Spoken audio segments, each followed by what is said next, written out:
नमस्कार, दैट पर आपका स्वागत है। क्या आपको पेट में मरोड़ उठती है या फिर आपको दिन में 3 से 4 बार फ्रेश होने की ज़रूरत पड़ती है, खाना खाने के बाद भी आपको फ्रेश होने जाना पड़ता है या फिर स्टूल पास करने के बाद भी आपको सेटिस्फैक्शन की फीलिंग नहीं आती है? दोस्तों, ये लक्षण इरिटेबल बाउल सिंड्रोम के हो सकते हैं।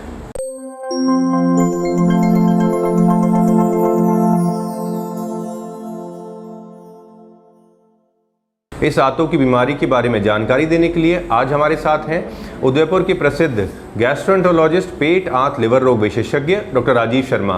तो दोस्तों, स्टार्ट करते हैं आज का discussion doctor Rajeev Sharma sir के साथ। नमस्कार दोस्तों, मैं डॉक्टर राजीव शर्मा, पेट आंत और लिवर रोग विशेषज्ञ उदयपुर में कार्यरत हूँ। दोस्तों, सबसे पहले जानते हैं कि IBS क्या होता है।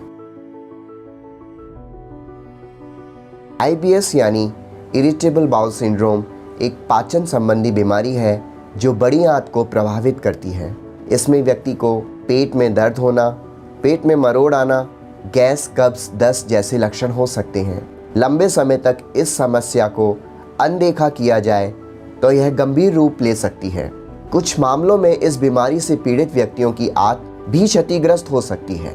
इसलिए डॉक्टर से सही समय पर संपर्क करके इसका उपचार करवाना चाहिए। आजकल IBS बहुत कॉमन बीमारी हो गई है।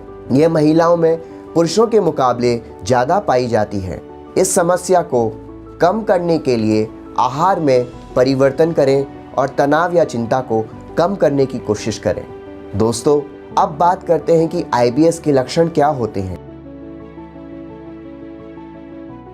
IBS कोई एक रोग नहीं है, बल्कि एक साथ होने वाले लक्षणों या सिम्टम्स का समूह है। हमारी आंत मांसपेशियों की परत में मिलकर बनती है और जब हम भोजन करते हैं तो वह भोजन को पचाने के दौरान मांसपेशियों में एक सिकुड़न होती है। पर जब भी मांसपेशियां सामान्य से अधिक कांटेक्ट करती हैं तो पेट में गैस बनने लगती है और सूजन भी आ जाती है और यह कंडीशन IBS कहलाती है। दोस्तों, IBS में हर व्यक्ति को अलग अलग लक्षण दिखाई देते हैं, जैसे कि पेट में गैस बनना, दस्त होना, कब्ज होना, पेट में दर्द होना, हाथ पैरों में सूजन आना, आलस और चिड़चिड़ापन आना, मल में म्यूकस का आना, ऐसा महसूस होना कि जैसे मल त्याग नहीं किया हो, मल त्यागने में कठिनाई हो सकती है, वजन कम हो सकता है, भूख में कमी आ सकती है और बुखार भी कभी कभी आ सकता है। तो कुछ लोगों में सेक्सुअल इश्यूज भी हो सकते हैं, जैसे कि इरेक्टाइल डिस्फंक्शन का होना एवं कुछ लोगों को जी मचलाना और मल में असामान्य तरल निकलना जैसे लक्षण भी हो सकते हैं। भले ही IBS के लक्षण एक घातक बीमारी के नहीं हैं, लेकिन यदि इनको नज़रअंदाज किया जाए और इन पे ध्यान ना दिया जाए तो इससे होने वाली जो समस्या है वो मरीज के लिए परेशानी का कारण बन सकती हैं। दोस्तों, अब हम बात करते हैं कि यदि आपको ऐसे लक्षण नज़र आ रहे हैं तो आपको कब डॉक्टर से तुरंत मिलना चाहिए। अगर यह समस्या लंबे समय तक रहे तो आपका वजन धीरे धीरे कम हो जाए, हमेशा पेट में गैस बनी रहे, दर्द मरोड़े ज़्यादा हो या फिर अनीमिया होने लगे, तो आप जल्द से जल्द आपको पेट, आंत और लिवर विशेषज्ञ से, गैस्ट्रोएंटरोलॉजिस्ट से तुरंत मिलना चाहिए। आज हम जानेंगे कि IBS कितने प्रकार यानी टाइप्स का होता है। अपने लक्षणों पर आपको पूरा ध्यान देना जरूरी है ताकि आपका डॉक्टर सही से उसका निदान कर सके। IBS का प्रकार जानना जरूरी है ताकि उसका उपचार बेहतर हो सके। इसमें पहला है IBS-C, मतलब IBS के लक्षणों के साथ कॉन्स्टिपेशन या कब्ज का प्रमुखता से होना। यह सबसे कॉमन प्रकार है। इस प्रकार के IBS में 25% कठोर मल आता है। आप उसे त्यागने का प्रयास करते हैं जिसमें काफ़ी परेशानी होती है और फलस्वरूप आपके पेट में दर्द और गैस होने लग जाती है।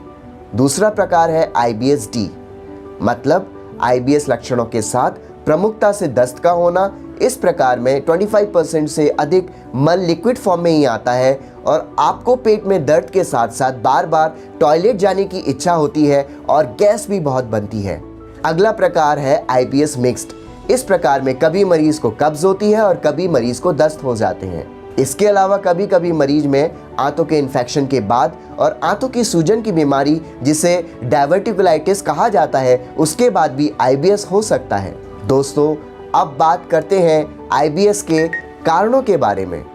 इसका अभी कोई स्पष्ट कारण नहीं पता चल पाया है, लेकिन कुछ रिस्क फैक्टर्स हैं जिसके कारण यह होता है, जिसमें पहला है भोजन करने के बाद अगर मांसपेशियों में संकुचन ज़्यादा हो तो पेट में गैस बनने लगती है और सूजन आ जाती है और धीरे धीरे आंत कमज़ोर हो जाती है। इसके कारण भोजन सही ढंग से डाइजेस्ट नहीं हो पाता और आपको IBS हो जाता है। इसका दूसरा इम्पॉर्टेंट कारण है जब हमारा ब्रेन आंत से संबंधित गतिविधि का नियंत्रण सुचारू रूप से नहीं कर पाता है तो इसके कारण IBS हो जाता है, इसलिए इसको हम ब्रेन गट डिसऑर्डर भी कहते हैं। अगला कारण है अर्ली लाइफ स्ट्रेस। किसी भी तरह का तनाव जैसे कि परीक्षा, जॉब इंटरव्यू या फिर किसी भी तरह का कोई संवेदनशील कारण जिसकी वजह से व्यक्ति को तनाव हो रहा है, जैसे कि चिंता से पाचन तंत्र में सूजन आने लग जाती है और IBS के लक्षण आने लगते हैं। अगला कारण है इन्फेक्शन होना। आंतों में किसी भी प्रकार का इन्फेक्शन होने पर व्यक्ति को डायरिया हो जाता है और जो अच्छे बैक्टीरिया का नंबर है वह काफ़ी कम हो जाता है और इसकी वजह से आंतों में बैक्टीरिया का जो बैलेंस है वह खराब होने लगता है और व्यक्ति को IBS के लक्षण आने लगते हैं। दोस्तों, कुछ ऐसे ट्रिगर्स और रिस्क फैक्टर्स भी होते हैं जिसकी वजह से IBS के लक्षण एग्रावेट हो जाते हैं, जैसे खाने की कुछ चीज़ें जैसे कि मसाले, सेम की फली, दूध, ब्रोकोली या शराब का अत्यधिक मात्रा में सेवन करना। इसके अलावा तनाव होने पर IBS के लक्षण आने लगते हैं। तनाव होने पर पाचन तंत्र की जो नली में सूजन आने लगती है, पेट में जलन महसूस होने लगती है, इसके कारण पोषक तत्वों का शरीर में आना कम हो जाता है। दोस्तों, ऐसा देखा गया है कि अगर IBS की पारिवारिक हिस्ट्री है तो बच्चों में IBS होने की संभावना काफ़ी अधिक होती है। इसके अलावा 50 साल से कम उम्र के लोगों को IBS अधिक प्रभावित करता है। पुरुषों की तुलना में महिलाओं में IBS होने का खतरा लगभग दुगना होता है। महिलाओं में मासिक धर्म, प्रेगनेंसी एवं मीनोपॉज से भी IBS होने का खतरा बढ़ जाता है। इसके अलावा अगर आप डिप्रेशन, चिंता या किसी अन्य मानसिक बीमारी से पीड़ित हैं तो IBS होने की संभावना कहीं ज़्यादा अत्यधिक होती है। इनके अलावा शारीरिक, सेक्सुअल एवं भावनात्मक समस्याएं भी IBS को बढ़ा देती हैं। दोस्तों, अगर IBS का इलाज समय पर ना किया जाए तो इसके गंभीर परिणाम भी हो सकते हैं, जैसे कि व्यक्ति को लंबे समय से कॉन्स्टिपेशन या डायरिया रहता है, जिसके कारण व्यक्ति की क्वालिटी ऑफ लाइफ काफ़ी पुअर हो जाती है और व्यक्ति को मूड डिसऑर्डर जैसे कि डिप्रेशन और एंग्जाइटी भी होने लगते हैं। दोस्तों, अब बात करते हैं IBS का डायग्नोसिस कैसे किया जाता है। IBS का निदान करने के लिए डॉक्टर आपके लक्षणों के बारे में पूछते हैं, आपकी कंप्लीट मेडिकल हिस्ट्री लेते हैं और कुछ इंपॉर्टेंट टेस्ट भी कराए जाते हैं, जैसे कि स्टूल टेस्ट। इसमें स्टूल में ब्लड या बैक्टीरिया या किसी भी अन्य इन्फेक्शन करने वाले जीवाणु की जांच की जाती है। दूसरा टेस्ट है कंप्लीट ब्लड काउंट यानी CBC, जिसमें यह पता लगाया जाता है कि मरीज को कहीं अनीमिया तो नहीं है या फिर कोई ब्लड में इन्फेक्शन तो नहीं है। अगला टेस्ट होता है लैक्टोज इंटॉलरेंस टेस्ट। शरीर में लैक्टेज एंजाइम सही मात्रा में नहीं बनने के कारण भी IBS हो जाता है और व्यक्ति को दूध या उससे बने हुए प्रोडक्ट लेने पर IBS के लक्षण आने लगते हैं। अगला इम्पॉर्टेंट टेस्ट है ब्रेथ टेस्ट। इस टेस्ट में यदि हमारी आंत में बैक्टीरिया का नंबर मिसमैच है तो यह जो डिसबैलेंस हो गया है तो उसका हम पता लगा सकते हैं। इसके अलावा कुछ अन्य टेस्ट भी किए जा सकते हैं, जैसे कि कोलोनोस्कोपी, CT स्कैन, अपर GI एंडोस्कोपी। दोस्तों, हम बात करते हैं IBS का इलाज कैसे किया जाता है। IBS का कोई सटीक कारण नहीं है, इसलिए इसमें लक्षणों के आधार पर उपचार किया जाता है। उपचार में जीवन शैली में परिवर्तन करना, खान पान में अनुशासन लाना और मेडिकेशंस शामिल हैं। अगर आपको कॉन्स्टिपेशन वाला IBS है तो आपको खाने में अधिक फाइबर खाने की सलाह दी जाती है। इसके अलावा दवाई में लैक्सेटिव्स दिए जाते हैं और ऐसी दवाइयाँ भी दी जाती हैं जिसकी मदद से आपकी आंतों की चाल बढ़ सके, जैसे कि लिनाक्लोटाइड, ल्यूबिप्रोस्टोन और प्लेकेनेटाइड। अगर आपको डायरिया वाला IBS है तो उसके लिए लोपेरामाइड या इलॉक्साडोलिन जैसी दवाइयाँ दी जाती हैं। इसके अलावा अगर यह IBS इन्फेक्शन की वजह से है तो उसके लिए एंटीबायोटिक भी दी जाती हैं और अगर गट फ्लोरा में चेंजेस होते हैं तो प्रोबायोटिक्स भी दिए जाते हैं जो कि आंत में अच्छे बैक्टीरिया की ग्रो करने में मदद करते हैं। दोस्तों, अब मैं आपको बताता हूं कि अगर किसी व्यक्ति को IBS है तो उसको कैसी डाइट लेनी चाहिए। आप रोजाना 8 ग्लास पानी पिएं। मॉर्निंग में ब्रेकफास्ट में अंडा और फल भी खा सकते हैं। दोपहर के खाने में ब्राउन राइस, दही, सब्जी लें। इसके अलावा फल जैसे संतरा, अनार ले सकते हैं। शाम को हल्का हेल्दी स्नैक लें।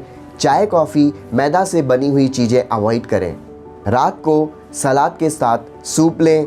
IBS में चाय, कॉफ़ी का सेवन कम करें। दही खाएं और बार बार खाने से बचें। मसाला, मिर्ची कम लें। आराम से भोजन करें। ग्लूटेन फ्री चीज़ों का भोजन करें जैसे कि वीट, बार्ले, राय, इनको जहाँ तक हो अवॉइड करें। इसके अलावा IBS के लिए आप मेंटल थेरेपी की मदद भी ले सकते हैं ताकि तनाव से बाहर आया जाए। रेगुलर एक्सरसाइजेस करें, अच्छे से विश्राम करें और अच्छी नींद लें। इसके अलावा हिप्नोथेरेपी, योगा और मेडिटेशन IBS जैसी बीमारी को ठीक करने में बहुत मददगार होती है। सुनिश्चित करें आपकी जो दैनिक कार्यक्रम है उसमें प्रत्येक काम होना चाहिए, चाहे नियमित एक्सरसाइज हो या फिर पर्याप्त नींद। दोस्तों, उम्मीद है यह वीडियो आपको पसंद आएगा। मैं डॉक्टर राजीव शर्मा, पेट, आंत, लिवर विशेषज्ञ, उदयपुर में कार्यरत हूँ और पेट, आंत, लिवर और पैंक्रियास से जुड़ी हुई किसी भी समस्या के लिए आप मुझसे संपर्क कर सकते हैं। धन्यवाद।